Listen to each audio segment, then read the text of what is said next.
Boa noite. O Perfil Opinião tem o prazer de trazer hoje até vocês um dos maiores médiuns e divulgadores da doutrina espírita no mundo, Divaldo Franco. Boa noite, Divaldo. Boa noite, Denis. É um prazer realmente grande tê-lo aqui no nosso programa. Muito obrigado.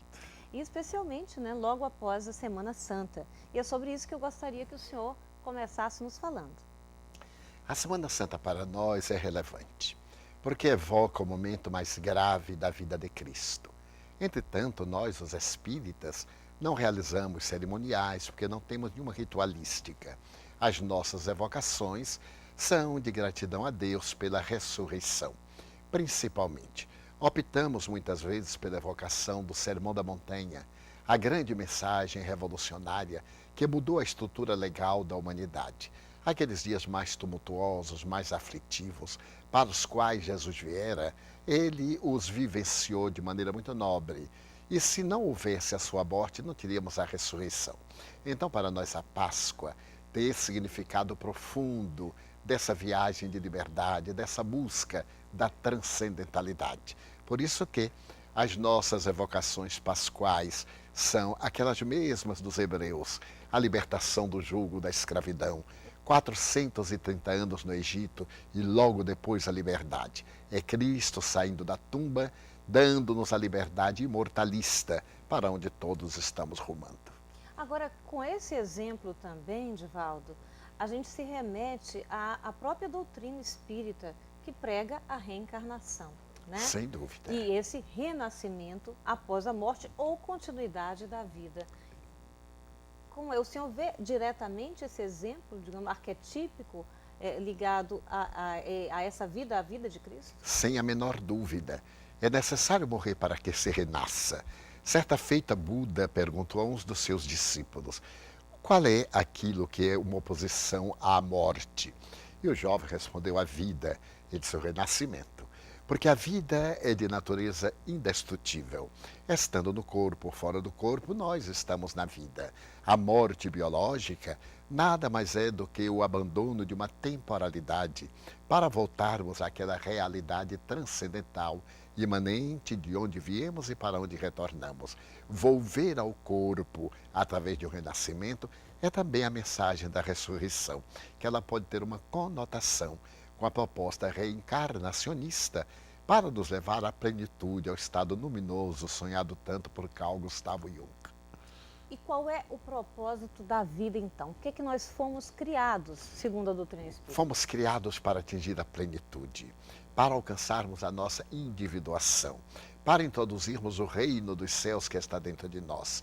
Deus cria o espírito simples e ignorante, à semelhança de um germe.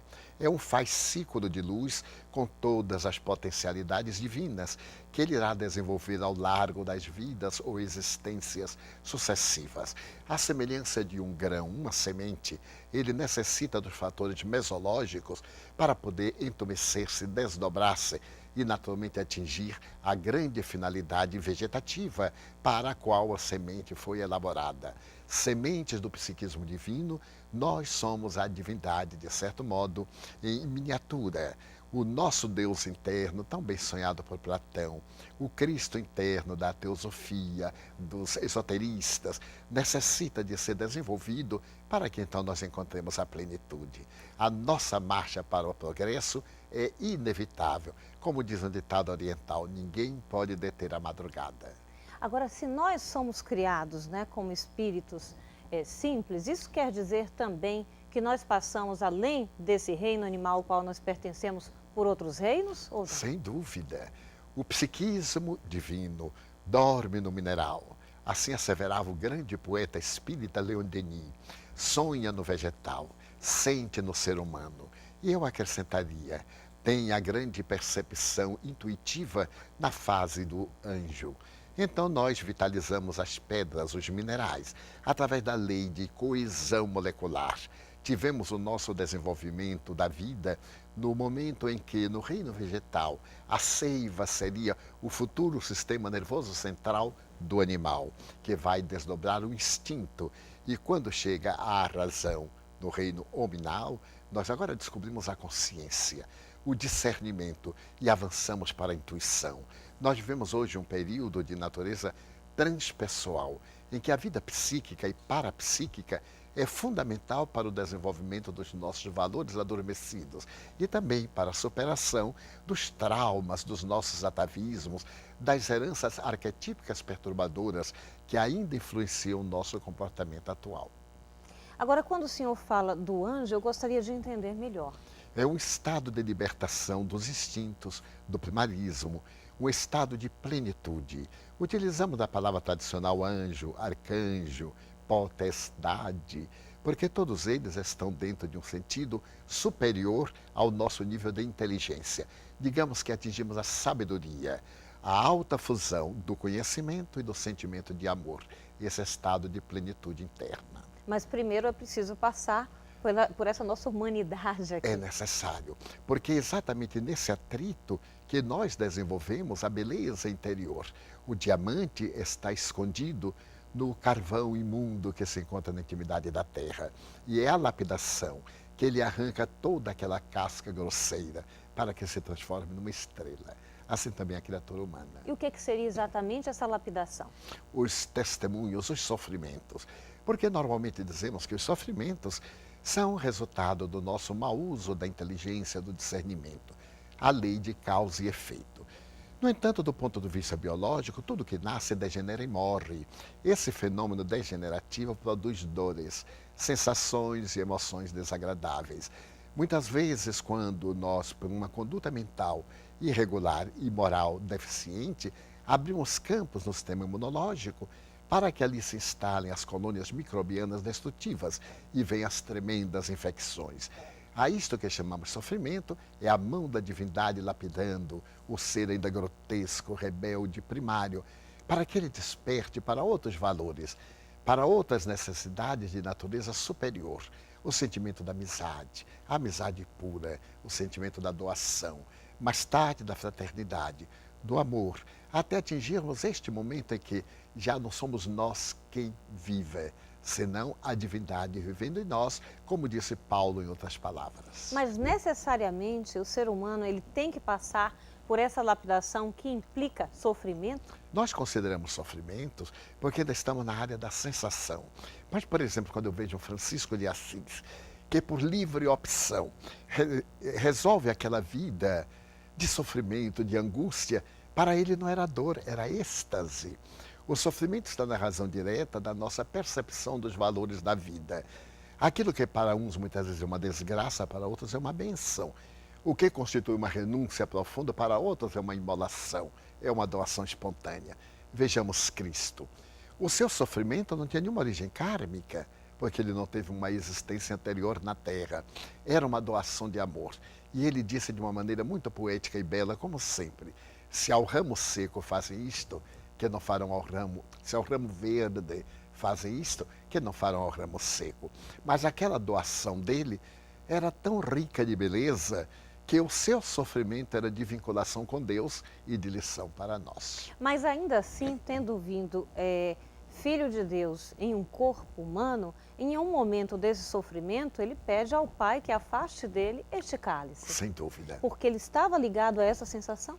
Procurando demonstrar que há em todos nós fragilidade. Mesmo que ele estivesse além dessa fragilidade humana, ele nos ensinou também a submissão à divina vontade, a nos voltarmos para Deus e nos entregarmos. E nos momentos difíceis, ao invés de contarmos com as nossas forças, contarmos também com a ajuda que vem da divindade. Porque se nós não nos entregarmos a Deus, estabelecendo uma ponte, através da qual viajem nossas ânsias e venham as respostas pela oração, dificilmente atingiremos o estado de harmonia que necessitamos. O senhor diz que sendo um ser humano, a gente passa por esse estado de entrar em contato com as sensações, né? Eu estou entendendo que essas sensações é tudo aquilo que nos traz de alguma forma o apego, né?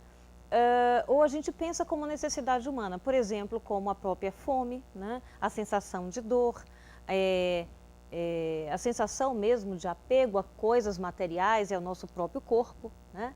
Ao amor que não é incondicional, ou seja, aquele amor condicional que tanta gente quer ter, mas de alguma forma quer possuir ao mesmo tempo, né? As necessidades e desejos sexuais. Então, Para poder, de alguma forma, evoluir, nós temos que transcender a essas sensações? Essa é a proposta. Houve um momento no processo evolutivo antropossócio-psicológico em que a psique experimentou uma fissão. A partir daquele momento surgiram o ego e o self, as nossas necessidades da sensação e os valores profundos do sentimento, da emoção. Através dos milênios sucessivos, nós estamos sendo convidados a fazer agora a fusão do ego do self, sem os grandes choques. As sensações nos propelem a determinados comportamentos e as emoções nos levam a superar essas sensações. As necessidades biológicas, animais, orgânicas nos empurram na direção da busca da libertação da dor, através das emoções superiores, pelo amor. Deixamos o estado egotista para irmos ao estado da plenitude fraternal, procurando primeiro servir, para depois atingir o amor na sua realidade. Aquele amor que não pede, o amor que doa, o que não espera a resposta, o que se planifica simplesmente amando. Por que a gente vê algumas pessoas que a gente chega a pensar que são quase santas, né? Passarem às vezes por sofrimento físicos tão grandes? Para poder demonstrar-nos que em qualquer situação da vida, a dor faz parte do nosso processo evolutivo. Quando eu me recordo, por exemplo, de Francisco de Assis, de Teresa d'Ávila, de São João da Cruz, de Irmã Dulce, Madre Teresa de Calcutá, Francisco Cândido Xavier, e em outras áreas, Albert Schweitzer e tantos outros gênios, líderes, apóstolos da humanidade, que tanto sofreram, eu me dou conta que eles também pediram a Deus a oportunidade de sofrer para nos ensinarem a sofrer. Se eles que já não necessitam da dor como lapidação, experimentam-na, é para que nós tenhamos o exemplo de que, necessitados da dor, tenhamos mais resignação, porque neles é um processo de sublimação e em nós é um processo de libertação dos atavismos. Então a divindade, todo amor, enseja-nos essas manifestações de sofrimento temporário para que nós aprendamos a discernir aquilo que realmente é melhor para nós, daquilo que momentaneamente é bom, mas é ilusório. Bem, nós falamos a respeito dos anjos ou arcanjos, como o senhor mesmo falou, e depois desse estágio, quais são os estágios superiores? Fica muito difícil, porque seriam palavras para poder definir situações transcendentais. E o nosso vocabulário ainda não as formulou, mas diríamos como na Divina Comédia, esse estado de exaltação do reino dos céus, ou como teve a oportunidade de dizer Jung, a plenitude, o estado luminoso, derivado da palavra numen, que é luz. É esse estado em que não há mais nenhuma falha, em que a psique, para nós o espírito, atinge a sua realidade e integra-se no pensamento cósmico.